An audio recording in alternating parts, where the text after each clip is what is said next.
सभी दीदियों को प्रणाम। प्रणाम दीदी। आप सब कैसी हैं दीदी? हम बहुत अच्छे हैं दीदी। आप कैसी हैं? हाँ दीदी, मैं भी एकदम ठीक हूँ।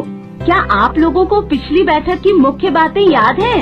हाँ दीदी, हमने पिछली बैठक में दस्त और निमोनिया जैसी बीमारियों के लक्षण के बारे में जाना था। आपने हमें ये भी बताया था कि हमें अपने घरों में हमेशा 2 पैकेट ORS रखना चाहिए और दस्त के लक्षण दिखते ही इसे बच्चों को पिलाना चाहिए। और अगर बच्चे को तेज बुखार के साथ सांस तेज चलने लगे तो निमोनिया हो सकता है। ऐसी स्थिति में हमें आशा या ANM दीदी से संपर्क कर तुरंत अस्पताल ले जाना चाहिए।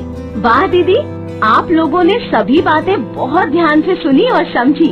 इसके लिए आपका बहुत बहुत धन्यवाद। CM दीदी, क्या ऐसा कोई उपाय है जिससे बच्चा और जच्चा दोनों ही स्वस्थ रहे? हाँ दीदी, है ना? क्या आप भी जानना चाहती हैं? अरे दीदी नहीं जानती है, रधिया दीदी को भी खुशखबरी है और वो अपने होने वाले बच्चे के स्वास्थ्य के लिए चिंतित रहती है। अरे वाह, बधाई हो दीदी, ये तो बहुत खुशी की बात है। इसमें चिंतित होने वाली क्या बात है? बस अपने खान पान और कुछ जरूरी बातों का विशेष ध्यान रखना है, फिर आप और आपका बच्चा दोनों बिल्कुल स्वस्थ रहेंगे। क्यों गुणवंती दीदी, मीना भी तो दूसरी बार गर्भवती हुई है। आप किन किन बातों का ध्यान रख रही हैं? हुआ यूँ कि मीना कुछ दिनों से अनमनी सी दिख रही थी। मेरे पूछने पर उसने बताया कि 15 दिनों से माहवारी का इंतजार कर रही है, परंतु अभी तक आया नहीं। तो मैं उसे लेकर नर्स दीदी के पास गई, जहां उन्होंने जांच करने के बाद बताया कि मीना गर्भवती है। उन्होंने मीना का नाम गर्भवती वाले रजिस्टर में लिखा, TT का टीका लगाया और उसे जच्चा बच्चा सुरक्षा कार्ड भी दिया। फिर उन्होंने उस कार्ड के बारे में अच्छे से समझाया और साथ ही आंगनवाड़ी केंद्र में पंजीकरण करवाने की सलाह भी दी। और मीना नर्स दीदी की सलाह के अनुसार ही सभी बातों को ध्यान में रखते हुए समय से अपना प्रसव पूर्व जांच भी करवाती है।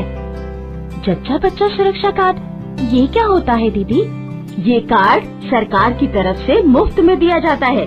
इस कार्ड में गर्भवती महिला के नाम लिखे जाने से लेकर उसके होने वाले बच्चे के 5 साल की उम्र तक जो भी जांच और टीकाकरण होते हैं, उन सब की जानकारी भरी जाती है।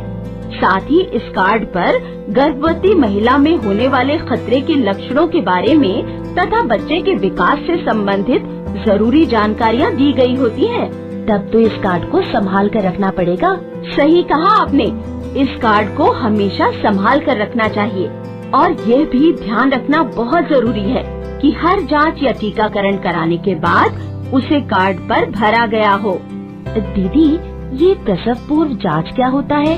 रधिया दीदी, गर्भावस्था के दौरान गर्भवती जो 4 बार स्वास्थ्य जांच करवाती है, उसे प्रसव पूर्व जांच कहते हैं और ये करवाना बहुत जरूरी है।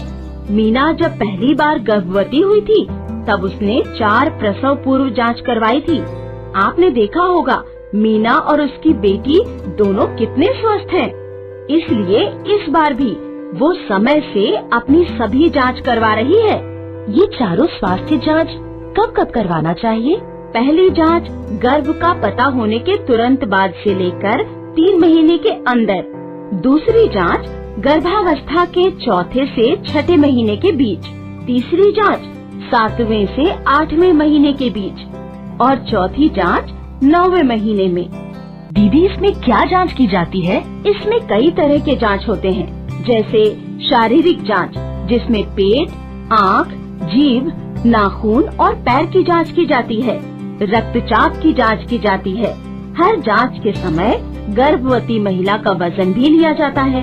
खून और पेशाब की जांच होती है, जिससे गर्भावस्था के दौरान हो सकने वाले खतरों का सही समय पर पता लग सके। TT के टीके भी दिए जाते हैं। गर्भावस्था में TT के 2 टीके दिए जाते हैं। पहला टीका गर्भ का पता चलने पर और दूसरा उसके 1 माह बाद। इन सभी जांच के अलावा गर्भवती महिलाओं को आयरन की 180 गोलियां और कैल्शियम की 360 गोलियां भी दी जाती हैं।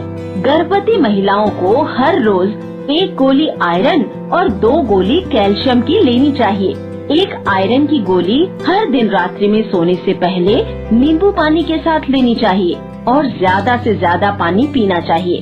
साथ ही उन्हें पौष्टिक भोजन के बारे में भी बताया जाता है। इन सभी जांच एवं आयरन और कैल्शियम की गोली के क्या फायदे होते हैं? शारीरिक जांच से जच्चा और बच्चा दोनों के स्वास्थ्य के बारे में पता चलता है। रक्तचाप की जांच से दौरा पड़ने जैसे खतरों का समय से पता चल पाता है। वजन लेने से बच्चे के सही विकास का पता चलता है। पूरे गर्भावस्था के दौरान महिला का वजन कम से कम 10 से 12 किलो नहीं बढ़ने से बच्चा कमजोर पैदा हो सकता है। टीटी के टीके से जच्चा बच्चा दोनों को टिटनेस का खतरा नहीं होता है। आयरन की गोलियां खाने से गर्भवती महिला में खून की कमी नहीं होती और प्रसव में दिक्कत नहीं आती। और कैल्शियम की गोली से माँ एवं बच्चे की हड्डियाँ मजबूत होती है और साथ ही साथ गर्भावस्था के दौरान सही मात्रा में पौष्टिक आहार लेने से जच्चा और बच्चा दोनों का स्वास्थ्य अच्छा रहता है। ये सभी जांच कहाँ होता है दीदी? ये सभी जांच नजदीकी आंगनबाड़ी केंद्र पर आरोग्य दिवस या टीकाकरण दिवस के दिन होते हैं। स्वास्थ्य उप केंद्र पर भी जाकर ये सभी जांच करवाए जा सकते हैं। यहाँ ये सभी सुविधाएं मुफ्त में दी जाती हैं। मैं कल ही आंगनबाड़ी केंद्र पर जाकर अपना नाम लिखवा लूंगी ताकि ये सुविधाएं मुझे समय पर मिल सके। बहुत बढ़िया दीदी। अब मैं गुणवंती दीदी से जानना चाहती हूँ कि मीना ने खुशबू के समय सुरक्षित प्रसव के लिए प्रसव से पूर्व कौन कौन सी तैयारियाँ की थी? मीना ने प्रसव की अनुमानित तारीख के पहले ही अस्पताल की पहचान और खून देने वाले व्यक्ति की पहचान कर ली थी। आशा और एएनएम का फोन नंबर, एम्बुलेंस का नंबर, प्राइवेट गाड़ी के ड्राइवर का नंबर और खर्च के पैसे भी बचा कर रखे थे ताकि प्रसव के समय कोई समस्या न आए।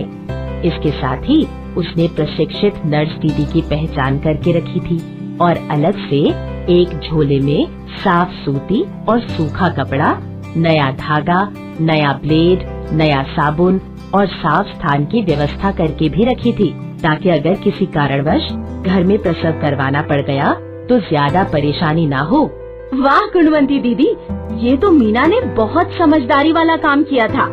तो रधिया दीदी, अब आप हमें बताइए कि गर्भावस्था के दौरान जच्चा और बच्चा की सुरक्षा के लिए हमें किन किन जरूरी बातों का ध्यान रखना चाहिए? गर्भावस्था का पता चलते ही आंगनवाड़ी केंद्र पर पंजीकरण करवाकर 4 प्रसव पूर्व जांच जरूर करवाना चाहिए और वहाँ मिले जच्चा बच्चा कार्ड को भी बहुत संभाल कर रखना चाहिए। बहुत बढ़िया। और सुरक्षित प्रसव के लिए क्या तैयारियाँ करनी चाहिए?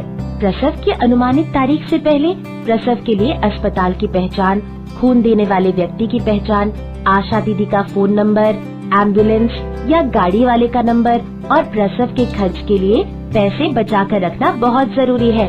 किसी कारणवश अगर घर में प्रसव करवाना पड़ जाए तो ऐसी स्थिति के लिए भी पहले से तैयारी जरूरी है। इसके लिए हमें प्रशिक्षित नर्स का नंबर और एक झोले में साफ सूखा सूती कपड़ा, नया ब्लेड, नया धागा और नया साबुन तैयार रखना चाहिए। अरे वाह, आप लोगों को तो सब अच्छे से याद है। सब लोग अपने लिए एक बार अच्छे से ताली बजाएं।